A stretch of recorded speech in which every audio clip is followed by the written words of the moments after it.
Gravando. Entrevistar nome Pedro, idade 48 anos, data de nascimento 16/4/62.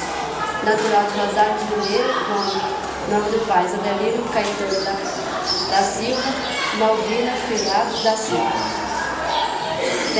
Tem dois filhos chamados Paulo Pedro Costa da Silva, Pedro Henrique Lourenço da Silva. Profissão roteirista, escolaridade, ensino fundamental. Agora eu vou fazer algumas perguntas aí. Você tem vontade de ser uma profissão? Por quê? Já sofreu algum acidente na estrada? Já, mas assim, foi por neblina. Quais são os maiores cuidados que você deve ter na estrada? Todos cuidados, sem a necessário. Já foi multado ou já foi parado pela polícia por causa de algum problema mecânico ou velocidade?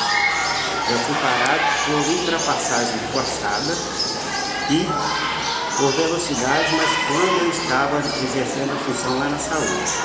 Você está satisfeito com o que faz? Com o seu salário? Muito. Obrigada.